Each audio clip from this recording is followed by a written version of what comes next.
Bismillahirrahmanirrahim. Assalamualaikum warahmatullahi wabarakatuh. Alhamdulillahirabbil alamin.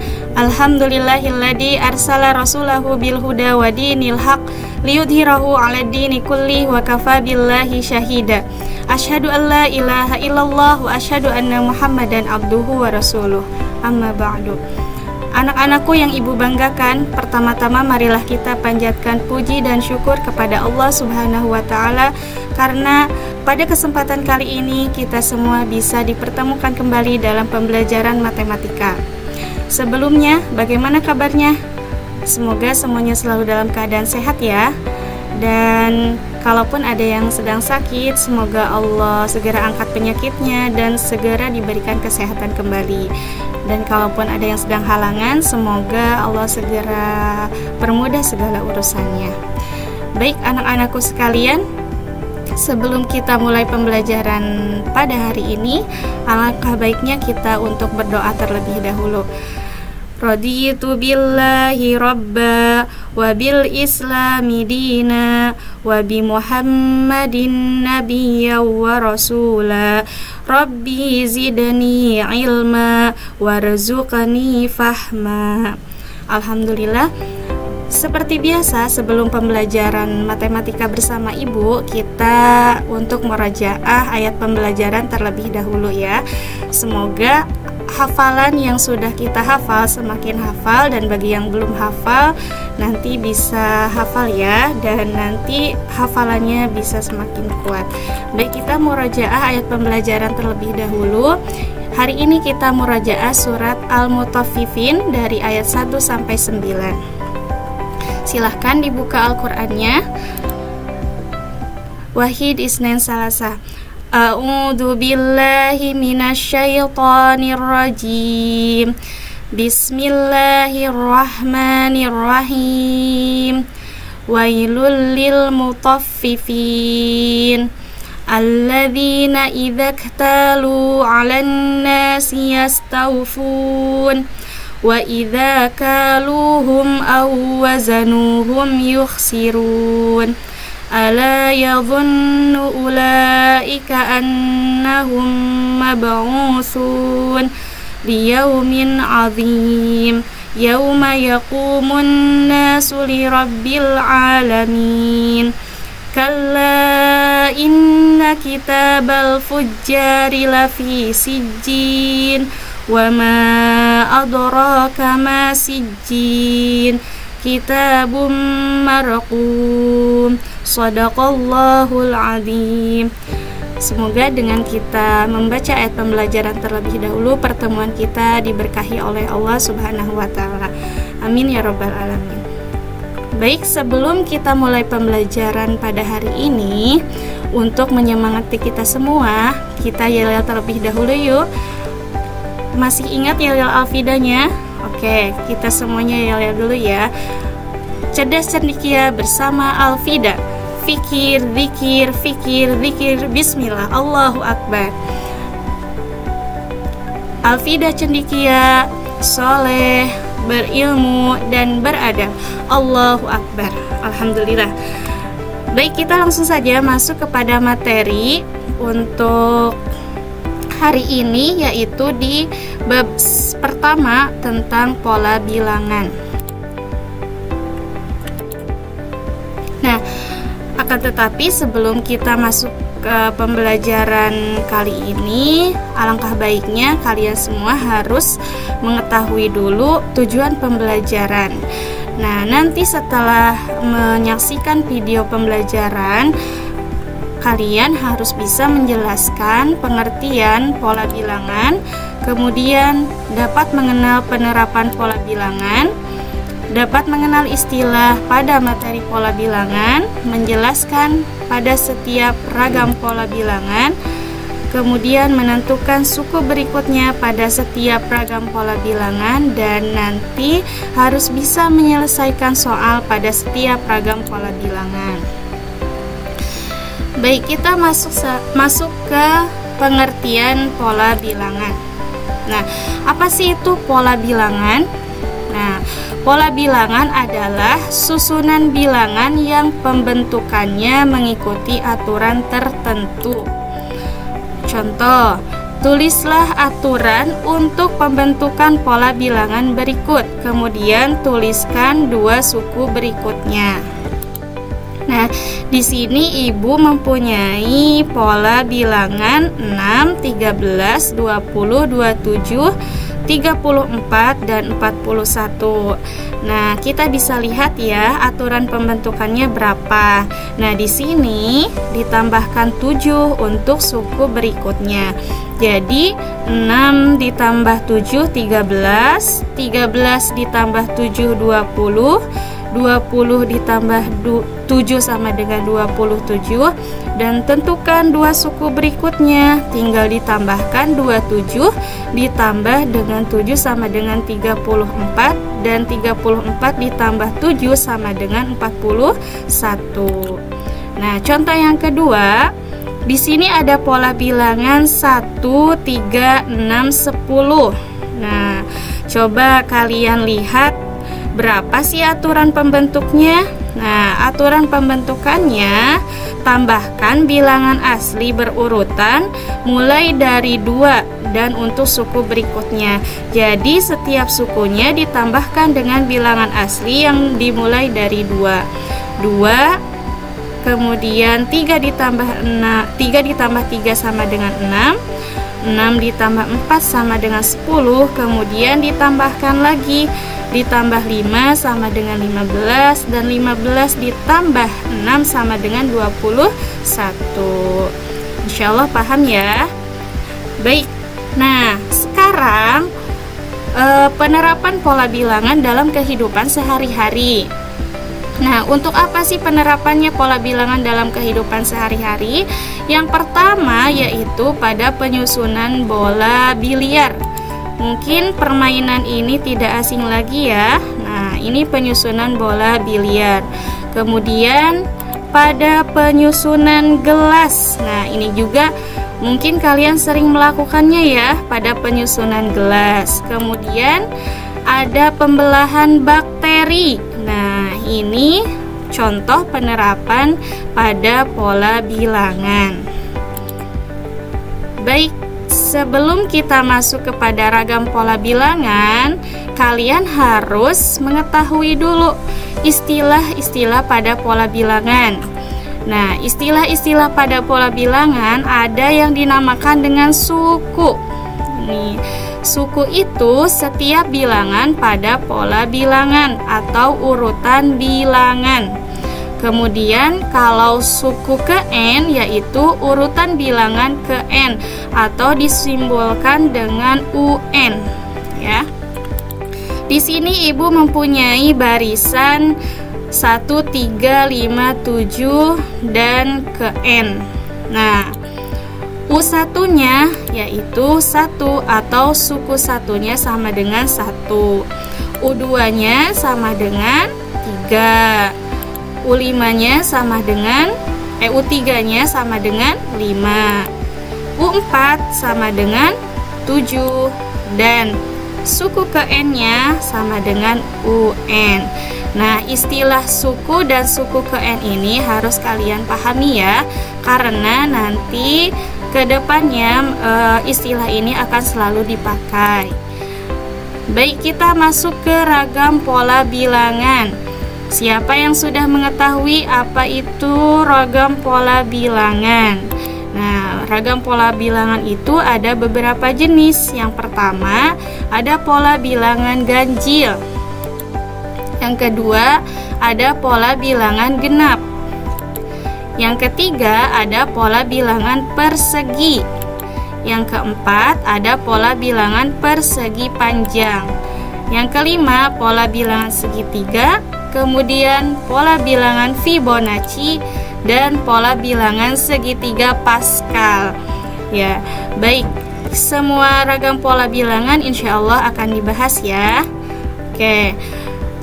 Kita masuk kepada pola bilangan ganjil.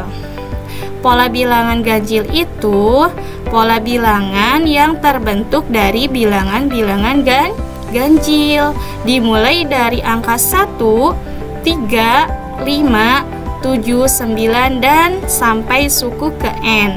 Nah, atau kita bisa merumuskan dengan UN-nya sama dengan 2N dikurang 1. Baik, kita langsung ke contoh ya. Contohnya, tentukan suku ke-7 dan suku ke-50 dari pola bilangan ganjil di atas. Nah, menentukan suku ke-7.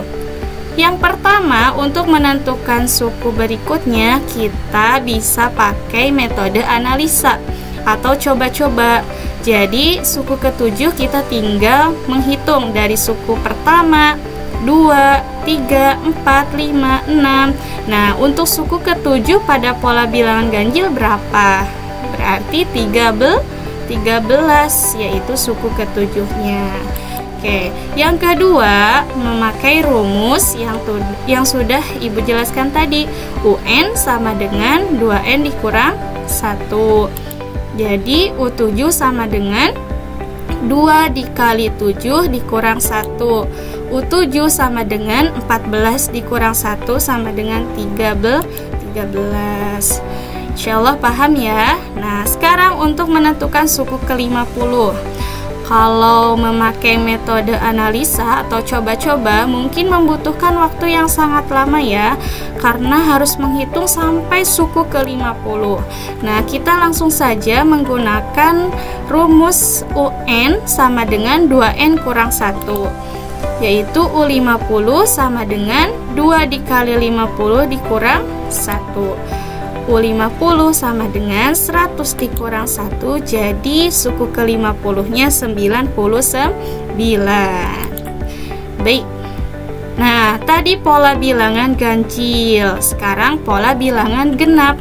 Nah, pola bilangan genap itu pola bilangan yang terbentuk dari bilangan-bilangan genap, dimulai dari angka 2, 4, 6, 8, 10 sampai ke N atau UN. Nah, di sini dirumuskan suku ke N-nya sama dengan 2N. Nah, kita langsung ke contoh ya. Tentukan suku ke-6 dan suku ke-40 dari pola bilangan genap di atas. Menentukan suku ke-6 yang pertama tadi dengan analisa atau coba-coba, dengan menghitung dari U1, U2, U3, U4, U5 sampai ke U6, yaitu 12. Jadi suku ke-6-nya adalah 12. Kemudian pakai rumus suku ke N, UN sama dengan 2N, U6 sama dengan 2 kali 6 sama dengan 12. Samakan hasilnya dengan memakai metode analisa. Nah, sekarang menentukan suku ke-40. Kita langsung saja pakai metode rumus UN ya. UN sama dengan 2N, yaitu U40 sama dengan 2 kali 40, yaitu 80. Baik, kita lanjut lagi ya ke pola bilangan persegi. Nah, di sini Ibu mempunyai noktah atau bulatan hitam 1, kemudian 4, kemudian 9, 16, dan 25.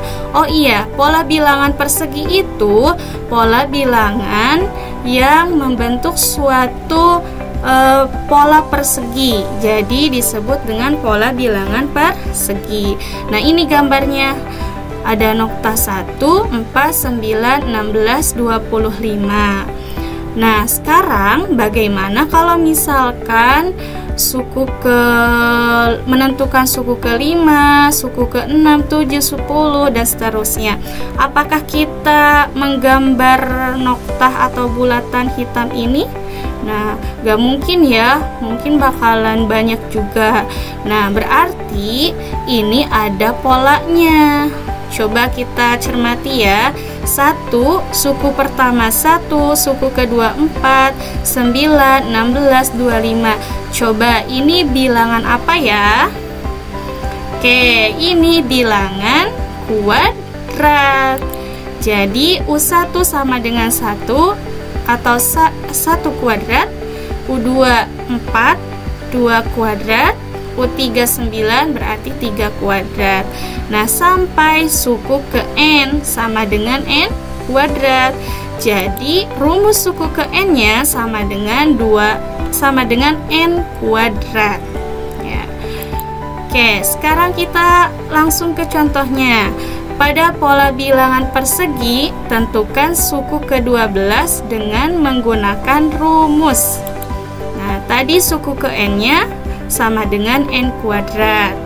Jadi suku ke-12 adalah UN sama dengan N kuadrat, U12 sama dengan 12 kuadrat, yaitu 144. Oke, insya Allah dapat dipahami ya. Langsung kita ke pola bilangan persegi panjang. Tadi ada pola bilangan persegi, sekarang ada pola bilangan persegi panjang. Nah, pola bilangan persegi panjang itu suatu barisan bilangan yang membentuk pola persegi panjang. Nah, di sini ada noktah lagi atau bulatan hitam 2, 6, 12, 20. Nah, sekarang kalau menentukan suku berikutnya bagaimana? Kita lihat ya, kita cermati bersama-sama. 2, 6, 12, 20. Berarti ini ada sebuah polanya juga. Nah, kalau persegi panjang itu kan memiliki luas. Luasnya itu panjang kali lebar. Nah, di sini panjangnya 2. Kemudian lebarnya 1. Berarti U1-nya 2 kali 1 sama dengan 2. Kemudian perhatikan U2-nya. Di sini panjangnya 3 dikali lebarnya 2, berarti 3 kali 2 sama dengan 6. Kemudian yang suku ketiga, perhatikan. Panjangnya 4, lebarnya 3, berarti 4 kali 3 sama dengan 12. Begitu pula dengan suku keempat, suku kelima. Nah, sekarang bagaimana menentukan suku ke N? Nah, kalau perkalian itu bisa bersifat komutatif ya, bisa 6 kali 5 atau 5 kali 6, boleh sama saja. Nah, jadi untuk menentukan suku ke N-nya berarti N dikali 6 itu berarti N ditambah dengan 1. Oke, jadi rumus suku ke N-nya sama dengan UN sama dengan N plus 1. Nah, kita langsung ke contohnya. Tentukan suku ke-10 pada pola bilangan persegi panjang. Suku ke-10-nya adalah UN sama dengan N kali N plus 1. Jadi N-nya 10 diganti 10 tambah 1, 11. Nah, kemudian U10-nya tinggal dikalikan 10 kali 11 sama dengan 110. Oke. Kita masuk ke pola bilangan segitiga. Pola bilangan segitiga berarti suatu barisan bilangan yang membentuk suatu pola segitiga. Nah, di sini udah ada gambarnya ya. Yang U1 ada 1, yang U2 berarti 3 bulatannya, U3 6, kemudian U4 10. Nah, bagaimana kita menentukan suku berikutnya? Seperti biasa, ini ada sebuah polanya. Kita cermati bersama ya. Nah, untuk pola bilangan segitiga ada kaitannya dengan pola bilangan sebelumnya, yaitu pola bilangan persegi panjang. Nah, pola bilangan persegi panjang yaitu 2, 6, 12, 20, 30, dan seterusnya. Coba kita cermati, ada kaitannya dengan pola bilangan persegi panjang? Ada ya? Nah, ternyata pola bilangan segitiga itu setengahnya dari pola bilangan persegi panjang. Jadi 1 setengahnya dari 2, 3 setengahnya dari 6, 6 setengahnya dari 12, 10 setengahnya dari 20, dan 15 setengahnya dari 30. Jadi dapat kita tentukan rumus suku ke N-nya sama dengan 1/2N kali N plus 1. Oke, kita langsung ke contoh ya. Tentukan suku ke-12 pada pola bilangan segitiga. Nah, suku ke-12-nya UN sama dengan 1/2N kali N plus 1. Kita ganti N-nya dengan 12. 1/2 kali 12, 12 ditambah 1 berarti 13 dikali 6. 6 itu dari 12 dibagi 2. Jadi suku ke-12-nya yaitu 78. Baik, insya Allah dipahami ya. Nah, sekarang pola bilangan Fibonacci. Nah, coba tebak, ada yang tahu gak gambar di foto ini siapa? Oke, ini seorang matematikawan yang berasal dari Italia yang menemukan pola bilangan Fibonacci, atau namanya Leonardo Pisano. Nah, beliau juga yang mengenalkan perhitungan bilangan Arab ke daratan Eropa. Ini sebagai pengetahuan kalian ya. Nah, apa sih pola bilangan Fibonacci? Nah, pola bilangan Fibonacci itu suatu bilangan yang setiap sukunya merupakan jumlah dari 2 suku di depannya. Coba perhatikan. Ini ada pola bilangan 1, 1. Nah, berarti pola bilangan Fibonacci itu suku berikutnya penjumlahan dari 2 suku di depannya. 2 berarti dari 1 ditambah 1. 3 dari 2 ditambah 1. 5 dari 3 ditambah 2. 8 dari 5 ditambah 3. 13 dari 8 tambah 5. Begitu selanjutnya ya. Atau kalian bisa menggunakan rumus suku ke N-nya sama dengan UN dikurang 1 ditambah UN dikurang 2. Tapi ini lumayan cukup rumit ya. Kalau menggunakan rumus suku ke N, kalian cukup pahami saja bahwa pola bilangan Fibonacci itu untuk suku berikutnya yaitu menjumlahkan 2 suku di depannya. Oke, mau terakhir nih, pola bilangan segitiga Pascal. Terakhir. Oke, sebelum ke pola bilangan segitiga Pascal, alangkah baiknya kita mengenal dulu nih apa itu segitiga Pascal. Nah, untuk mengetahui bagaimana susunan bilangan-bilangan pada segitiga Pascal, maka perlu terlebih dahulu kita memperhatikan papan permainan berikut. Nah, susunan bilangan-bilangan seperti ini pada gambar disebut segitiga Pascal.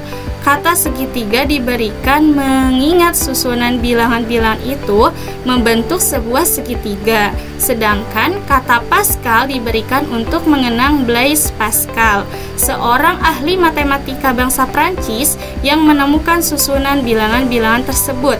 Jika diperhatikan, ternyata terdapat hubungan antara suatu bilangan dengan jumlah bilangan berdekatan yang terdapat pada garis yang ada tepat di atasnya. Oke, kita masuk ke polanya. Pola bilangan segitiga Pascal itu pola bilangan yang terbentuk dari jumlah bilangan pada baris-baris segitiga Pascal, yaitu 1, 2, 4, 8, 16, 32. Nah, ini dia segitiga Pascalnya. Kemudian dalam segitiga Pascal juga ada beberapa keistimewaan nih. Untuk warna yang hijau ini bilangan 1, kemudian yang warna biru ini bilangan asli, yang warna bilangan merah ini yaitu bilangan segitiga. Nah, pola bilangan segitiga Pascal itu jumlah bilangan pada barisnya. Contoh, baris pertama jumlahnya 1, maka akan membentuk nanti ke bawahnya pola bilangan atau pola teratur. Nah, baris kedua yaitu 1 tambah 1 sama dengan 2 atau 2 pangkat 1. Baris ketiga 1 tambah 2 tambah 1 berarti 4 atau 2 pangkat 4. Baris keempat 1 tambah 3 tambah 3 tambah 1 sama dengan 8 atau 2 pangkat 3. Begitupun ke bawahnya seperti itu. Nah, untuk menentukan jumlah bilangan pada baris segitiga Pascal, maka ada rumus SN-nya. Berarti SN-nya itu jumlah bilangan baris segitiga Pascal, sama dengan 2N dikurang 1. Oke, Oke, sekarang contohnya tentukan baris ketujuh pada pola bilangan segitiga Pascal.